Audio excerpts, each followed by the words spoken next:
All right, so just a quick, come on, it's not going to work. Okay.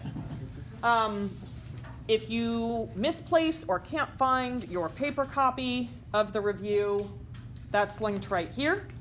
So you can always pull that up, continue working on those problems. If you need an extra paper copy, I do have some in the back for you to grab. Right here is my complete worked out solutions. This has all my work to it. If you just want the answers, that's down here. So you can find just the answers. If you don't get the same answer as me and you're like, wait a second, what? That's where these solutions can come in really handy. Were there any specific types of problems that you guys wanted to talk about or look at? Any of the ones off the review that you're like, yeah, I don't know how to do that kind of problem at all? Yes, sir. Can we, I mean, I guess we can go over the whole thing, but number 7, do the graph as well. Yeah, absolutely.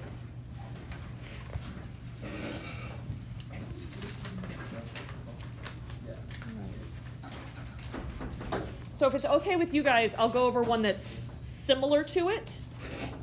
Is that all right? And then hopefully you can take that and translate that into how to do it on yours.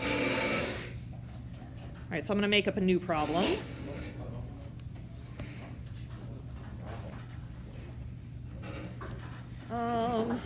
Let's see. Let's do... So here's my made-up one.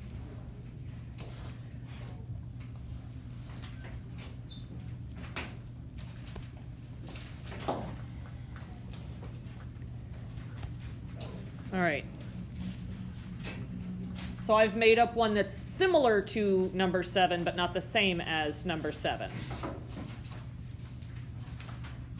I'm going to do x squared minus 5x minus 6 over x plus 2. What's the first thing you notice about this? Degree is bigger on the top. We have a top-heavy one. What does that mean about our asymptotes? Slanted. We're going to have a slant asymptote. How do I determine whether or not there's any holes? Because if there are holes, we get rid of those at the beginning, and then we only work with the simplified version from there on out. How do I determine if there's holes? Factor the top. What am I looking for?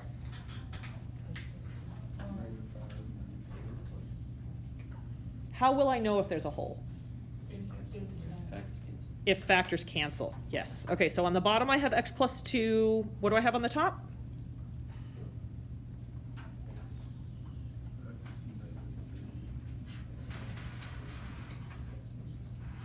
X minus 6, x plus 1. I can't use the 2 and the 3 here, because if I multiply negative 2 and negative 3, I get a positive 6.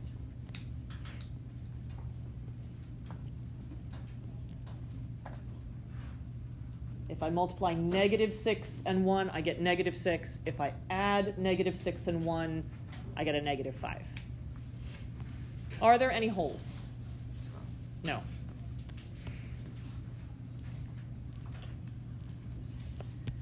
I'm going to write down some notes here. Holes are factors that cancel. And then would you take the factor that cancels and substitute it into the x and find the other? Yes. The y? Yeah, and we can do an example with a hole after we do this one if you want to see how we would handle a hole situation. Absolutely. How do I find roots?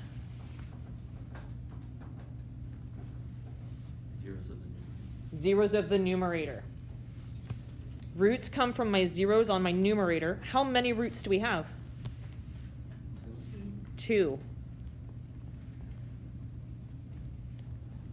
What are they? 6, 0, and 1, 0. Oh. Oh, thank you. Negative 1. Side note. Holes, roots, y-intercepts, points of intersection, those 4 features have to be told to me as ordered pairs, as points.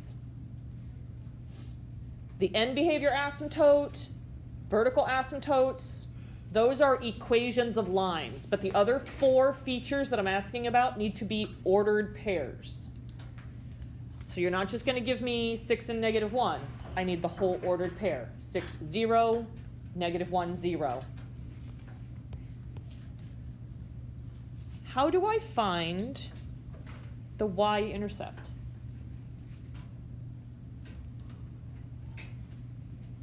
I'm jumping down here. How do I find the y-intercept?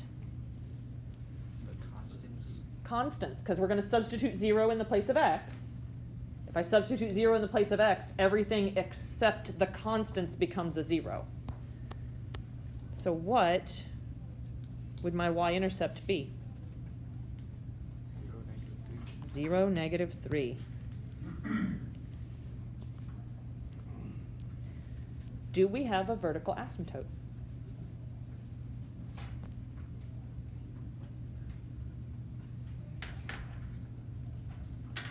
I'm seeing some head nodding.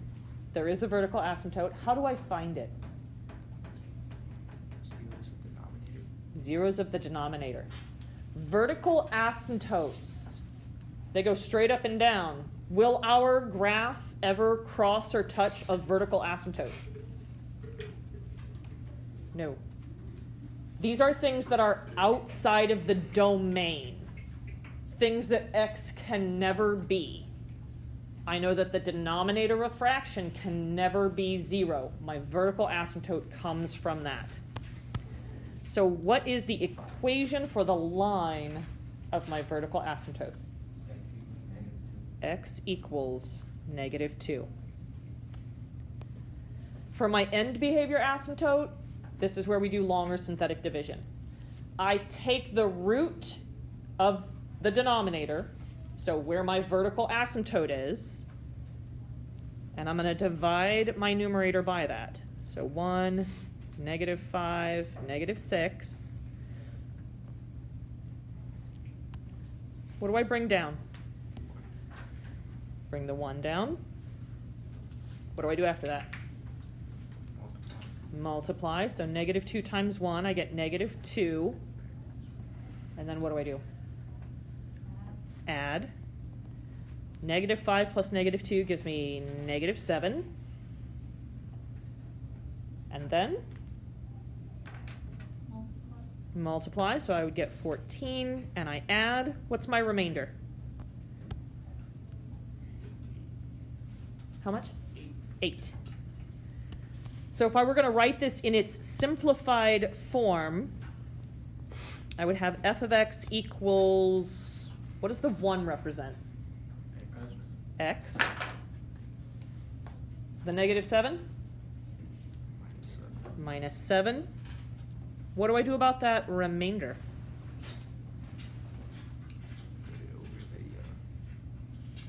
Yep, put it over the denominator. This is almost exactly like AHK form, transformation form that you guys learned about in Algebra 2. This right here is like the K. This is our slant asymptote. So y equals x minus 7 is my end behavior asymptote, my slant asymptote there. What would the A value be?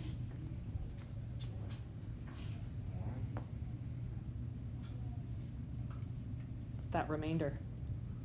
The A value is the 8 that's up on top still. So when I think about like A, H, and K, A is my remainder, H is my vertical asymptote. Here we have a slant asymptote because the degree on top was higher. What do I plot first?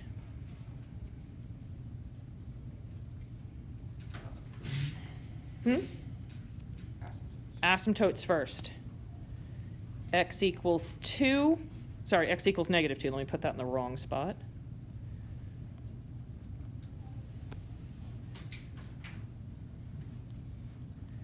So there's that. Then I plot my slant asymptote. Asymptotes are equations of what? What shape am I drawing when I do an asymptote? A line. My vertical asymptote, vertical line. I have a slant asymptote. How do I plot that line?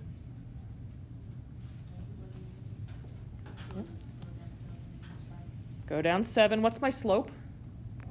1. So I'm going to do a dashed line here, starting from the -7 with a slope of 1.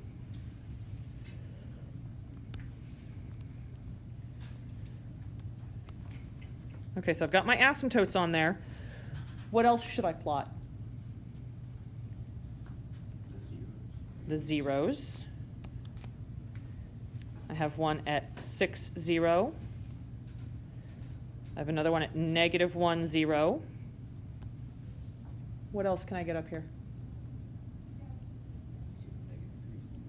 0, -3. Do I know if it's ever going to cross that slant asymptote?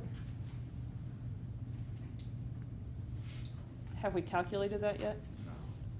How would I go about calculating that? Putting the end behavior asymptote equal to the equation. Yes. End behavior asymptote, x minus 7, is equal to my original equation, x squared minus 5x minus 6 over x plus 2. What would I do after that? Multiply. I'm going to multiply both sides by the denominator. X minus 7 times x plus 2. What would that give me?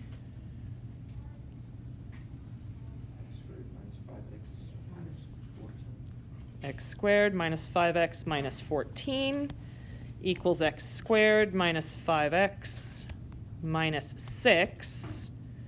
What's going to happen at that point? What's going to cancel?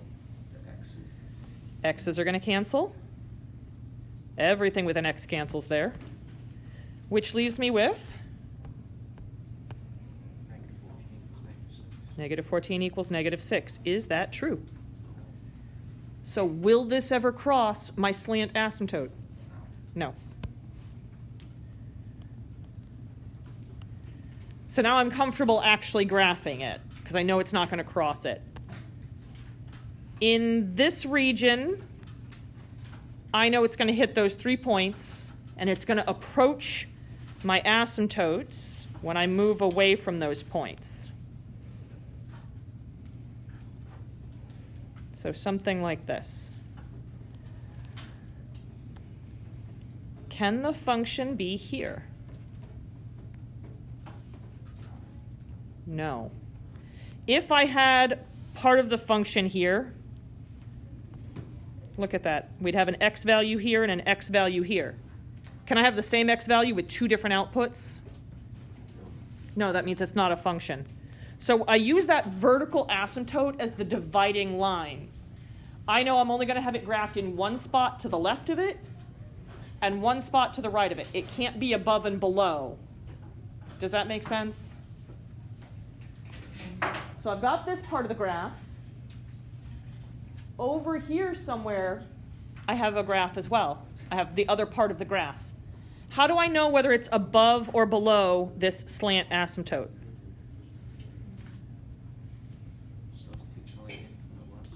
Substitute something in from that side, absolutely.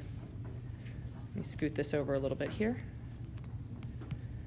So give me a test value that we could substitute in. -3, sounds great. Anything that is to the left of the asymptote, I can sub in. Do I care what the actual point is? I only care about the signs. So if I did f of -3, tell me about the numerator.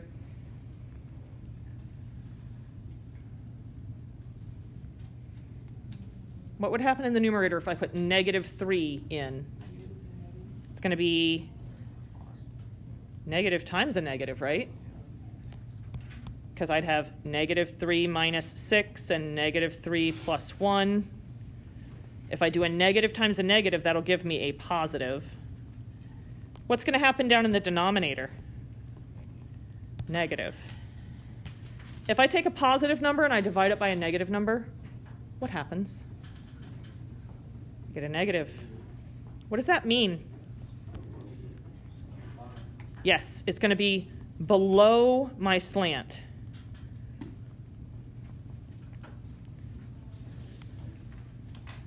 So it's going to be down here in this space. I don't have any points plotted down there, but I know it's going to get close to the asymptote, right? All right. Do you guys want to talk about one that has a hole in it? I believe we had a request for something like that just to see how that would work. Yes, sir. Oh, you want to get a picture of this? Sure.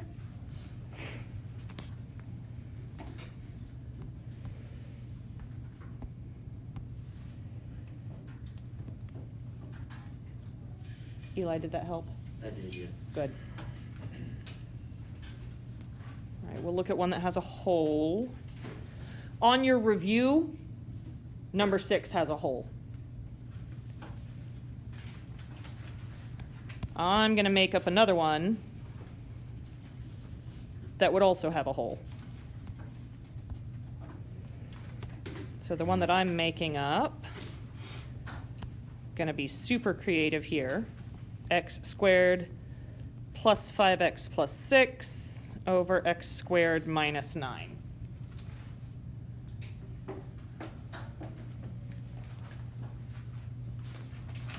So I already told you this one has a hole, but how do I figure out where that hole is? Factor. How does the numerator factor? Tommy, you're all over this one. This is what you tried to do on the last one. Tell me how the numerator factors. X plus 3, x plus 2. X plus 3, x plus 2. Oh, I think you're asking that. That's okay. X plus 3, x plus 2.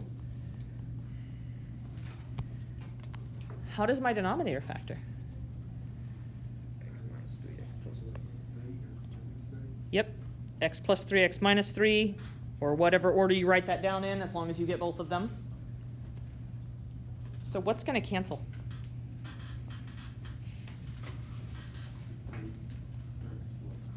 X plus 3 is going to cancel. So that means my simplified version here is x plus 2 over x minus 3. That's what I'm going to use to answer every other question. My hole is where x plus 3 equals 0. So what's the x part of the ordered pair for the hole? Negative 3.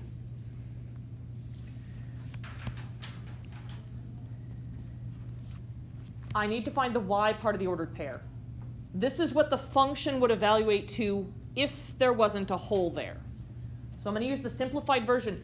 This, by the way, is exactly how we would find the limit if we end up with 0 over 0 if there's a hole there.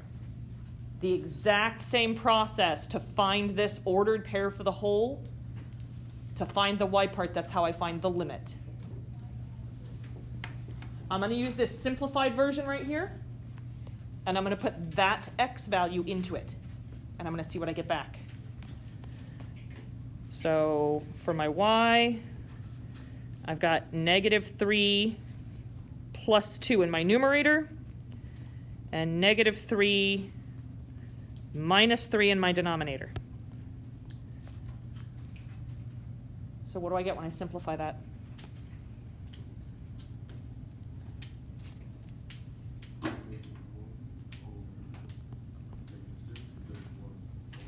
One over 6. So negative 3 1/6 is where my hole is. Don't just give me the x part of that ordered pair. It will not get you full points. I need both parts.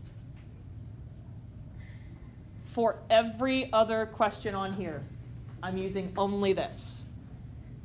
Get the hole out of there. If you try to do it without getting the hole out of there, it's going to throw these other pieces off. Roots. Where do I look for the roots again? What part of a fraction is allowed to be 0? Numerator is allowed to be 0. That's where my x-intercepts come from. Do I have any? Yeah. Yes. How many? 1. What is it? Is that because one of them was a hole? Yes. If the hole hadn't been there, then I would have 2. Okay, gotcha. Yep.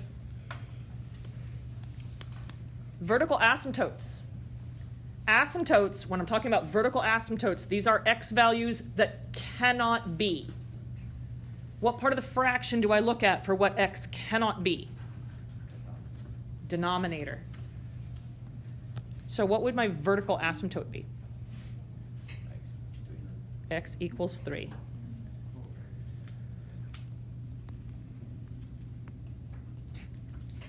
Are we going to have a slant asymptote here? Why not? Because they're equal. Degree on top is equal to degree on bottom. When I'm looking at this, because remember, every other question I'm answering from this. What's the degree on top? 1. What's the degree on bottom? 1. So how do I find my horizontal asymptote?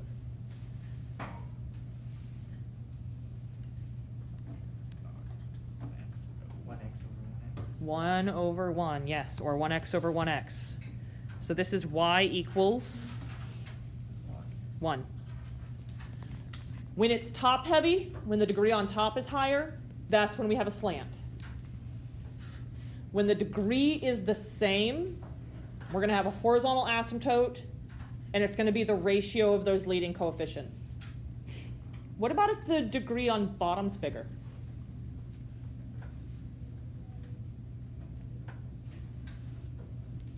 Wouldn't that just be horizontal? It's going to be a horizontal. It's going to be a very specific number each time. Same number if it's bigger degree on the bottom. 0. Because right here, look at that denominator. X minus 3, numerator x plus 2. How many times does x go into x? 1 time. If the degree on the bottom was bigger, if I had an x squared down there, how many times does x squared go into x? Doesn't go in at all. 0 times.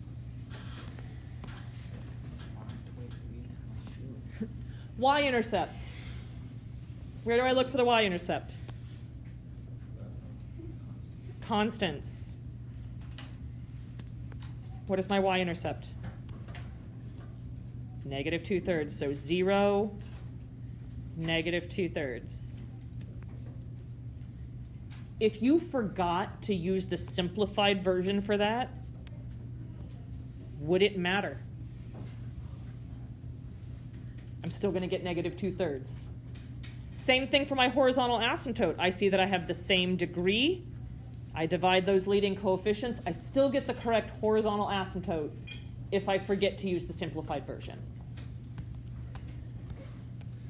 How do I find out if there's a point of intersection?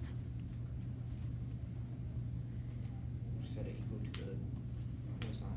Yep, set it equal to my end behavior asymptote, my horizontal asymptote. For this part, it's absolutely essential that you use the simplified version. If you use the version with a hole in it, you're going to throw yourself off. Multiply both sides by the denominator. I get x minus 3 equals x plus 2.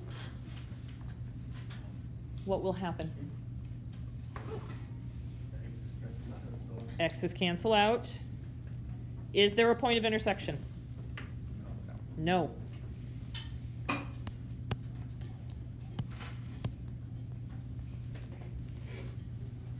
So I know that my vertical and horizontal, my graph will approach these but never cross them.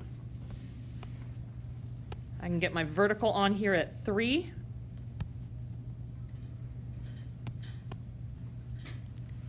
I can get my horizontal on here at 1. What else can I get plotted?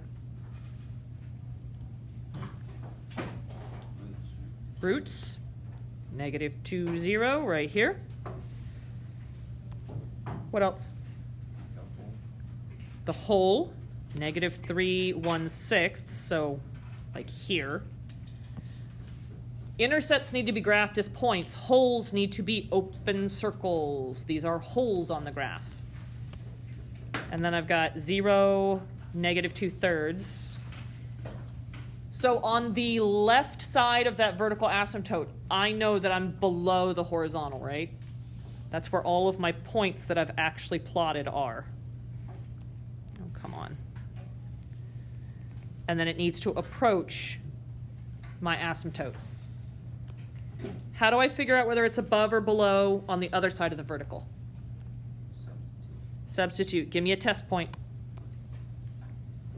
4. Okay. If I put 4 into the simplified version, what kind of number will I have on my numerator? Positive. What about the denominator? Positive. Positive divided by positive is another positive number. What does that mean then? Yep. We're going to be above the horizontal asymptote. Do I have any specific points? No. I know it's going to approach my asymptotes, though, and I know it's going to have this curved shape to it.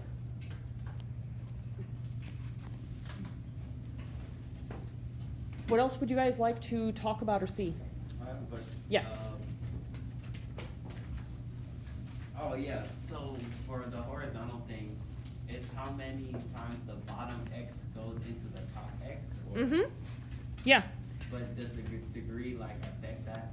Like the degree of the x? Yes. So it's the coefficient too? Mm-hmm. So I don't think I understand. Okay. So if I set this up as a synthetic division problem, all right? Synthetic division, what's the root of the denominator? 3. And then in my numerator, I have 1x and I have 2, right? So I bring this straight down, right? That is my end behavior asymptote. You can do that for any horizontal thingy? Absolutely. Oh, Absolutely. And then I would multiply and add. This is my remainder. This is my A value. So if I was going to write this in AHK form, I would have f of x equals 5 over x minus 3 plus 1. okay. That would give me my AHK. If I had a situation where, let me find a blank page here. Wrong button. If I had one where the degree on bottom was bigger,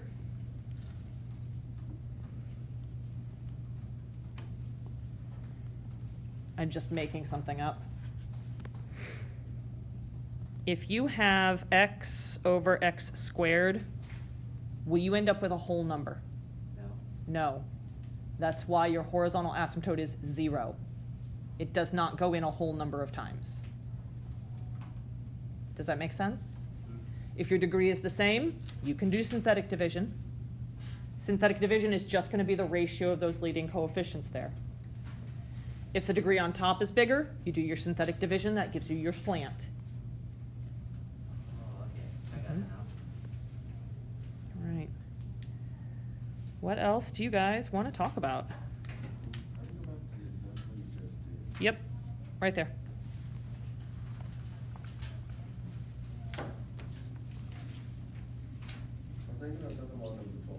Number 12? Yep. Absolutely.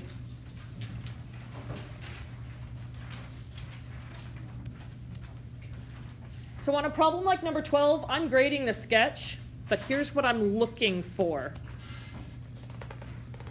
Do you have the correct end behavior?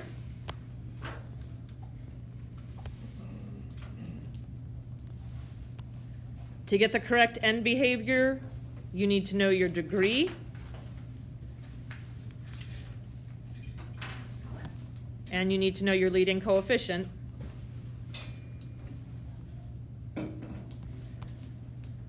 I want to see the zeros and I want to see the y-intercept. Those are the pieces that I'm looking for on your sketch. How do you find the zeros?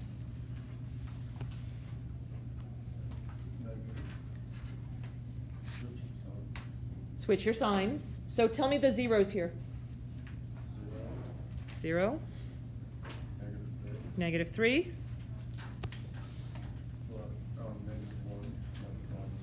-1. What's special about that one? What about 2? It's squared. This means this root has a multiplicity of 2. Are there any other zeros? Positive 2. So I can go and plot those points.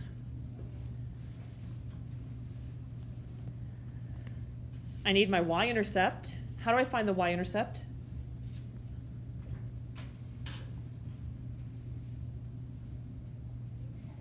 How do we find the y-intercept?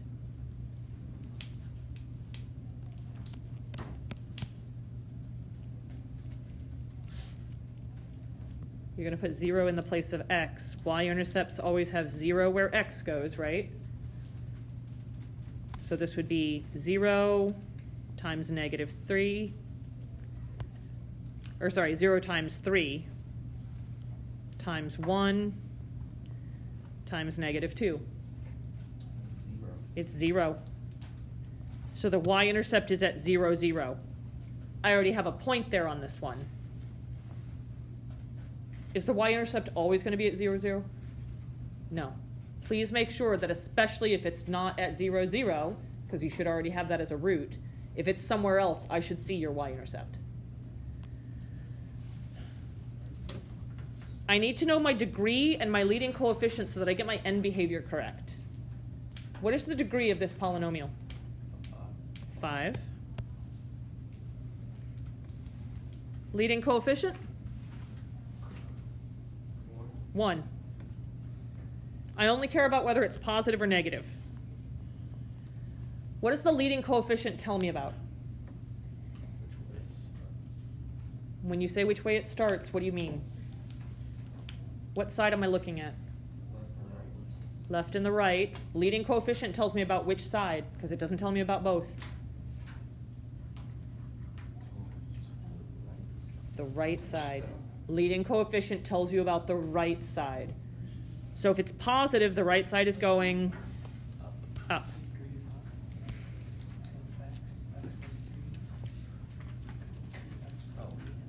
Since this is a 5th degree polynomial, will the left side go the same?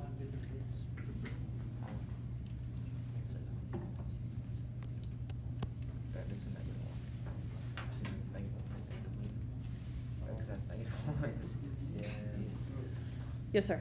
How do you get the degree of 5? Good question. Degree of 5. I see a squared right here. What's the power on this factor? What exponent?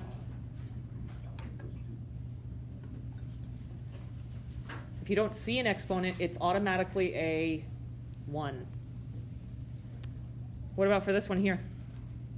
1. For this? 1.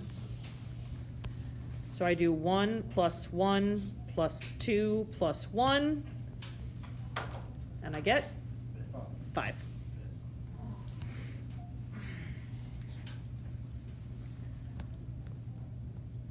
So I know that my right side goes up because of that leading coefficient. Degree being 5 means what for my graph? Opposite directions. This is an odd degree. The ends are opposites. So if the right side's going up, the left side's going down.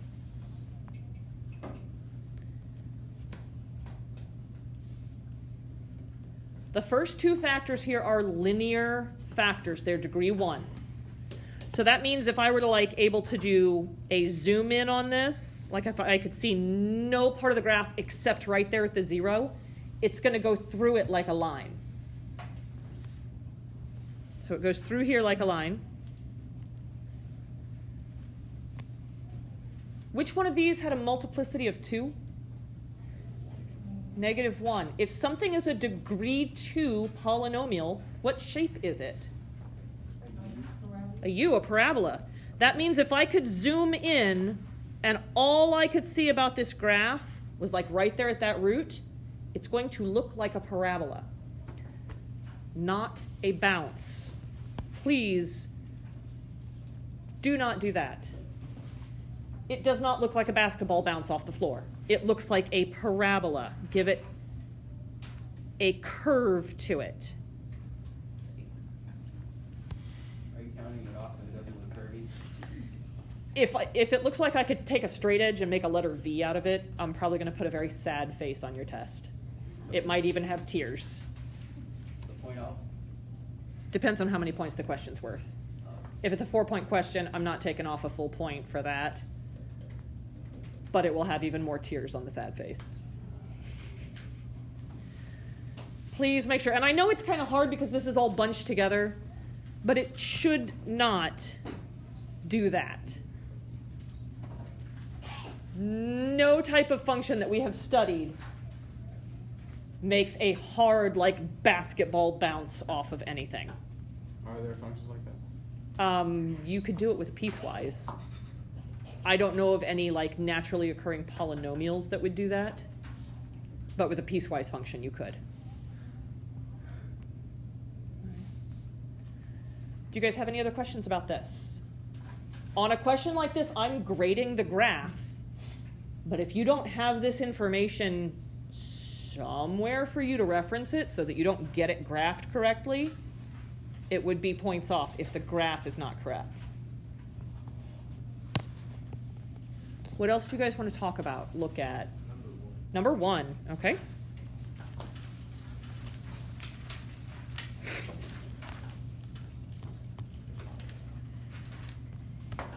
E and F. Am I looking for a limit or am I looking to evaluate? Evaluate. At -5, where is my filled in dot? -1. So if I were to substitute in -5 into whatever function it was that made this graph, that's what it would evaluate to. What about at -2? -2. If I'm asking about a limit, what do I want to know? Yeah, if I come at it from both sides, what y value or what height am I approaching? So when I look at -2, here's -2 on the x-axis, as I approach that from both the left and the right, what y value am I getting closer to? -1. So the limit there is very different than what it evaluates to. If there is a hole, we have a limit. What about at -5? Am I approaching the same y value, the same height from both sides? Yeah. At -5? No. Here I'm approaching -2, but here I'm approaching 0. This limit does not exist. What am I asking about here?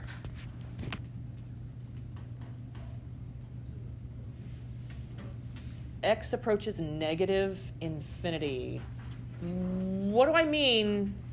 Like on the x-axis, where is -infinity? Left side. So look at the left end of the graph. What's the left end doing?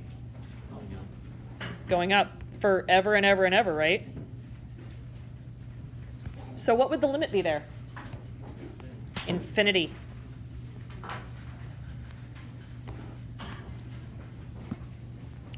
What's my limit at 5? What height are we approaching, whether I'm coming at it from the left or the right? 1.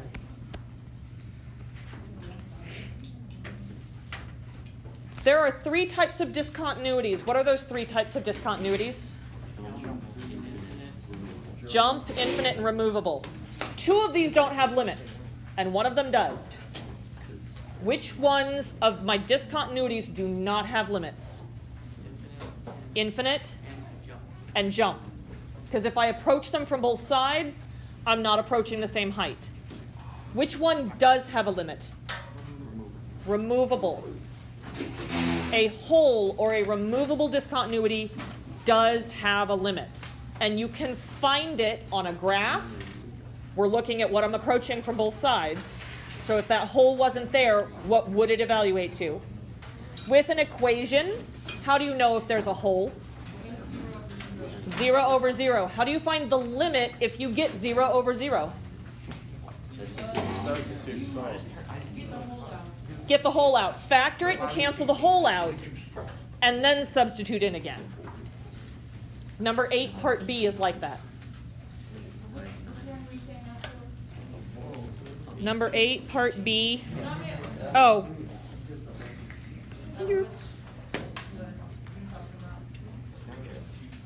Like if you said limit of -2, what would we say? -1. Right, okay, but it's evaluating -2. It evaluates to where the filled in dot is. But the limit is the y value that you're approaching from both sides. So what height or what y value are you getting closer to? Speaking of, limit of the left-hand side up here, limit as x approaches negative infinity. What height are we approaching? Negative infinity would mean going down forever. Is the left side of this going down forever? What is the left side doing? It's approaching 0. Look at this guy right here. The limit of the left-hand side, what is it approaching on the left? 1. So the limit, I need more room for that. The limit as x approaches negative infinity for my function f of x is 1. What about the other side? 1. The limit as x approaches infinity for my function f of x is 1. The limit is the y value that you're getting closer and closer to. Please let me know if you guys have any questions. You know where all of the solutions are, correct? Awesome. Please let me know if you guys have any questions about anything.